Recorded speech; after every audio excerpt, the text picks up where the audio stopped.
ધર્મ તમારો જોરદાર પણ અંદરની સ્થિતિ સાવ કચરા છાપ.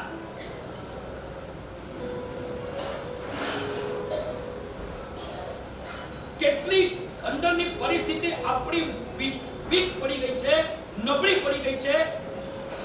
દુશ્મનના સુખની ચિંતા ન હોય સમજાય, દુશ્મનના દુઃખમાં રાજી થવા પાછા તમારા ત્યાં એક શબ્દ બોલાય. શું બોલાય? ઉપર દેર હે પર હજી આ લાગનો છે. તમે જો હજી બગડશે, કીડા પડીને મરશે, સડીને મરશે. આ તમે બોલો વાળા ભગવાનની સ્તુતિ કરનારા આ જીભથી તમે એમ બોલો કીડા પડીને મરશે, હજી બરબાદ થશે. આ તમે બોલો.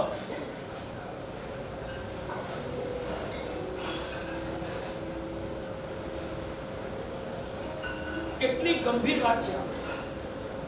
ધર્મ તમારો જોરદાર પણ અંદરની સ્થિતિ સાવ કચરા છાપ. ઘણીવાર તમારી સ્થિતિ જોઈને આવું બોલ્યા વગર રહી નથી શકતો.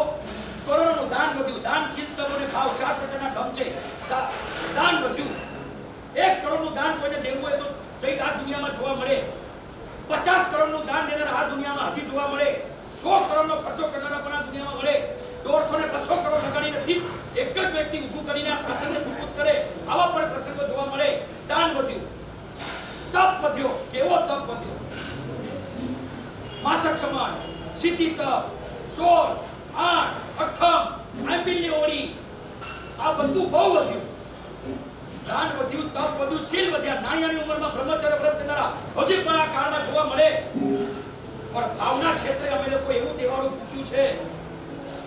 દાન છે, શીલ છે, તપ છે, પણ ભાવ સાવ ગટર છાપ આપણા બની ગયા છે.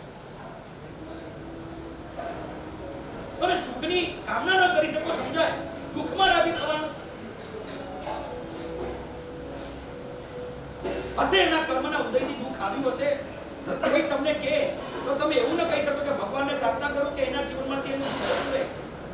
પણ તમે એવું તો માનો કે મારે આમાં રાજી નથી થવાનું.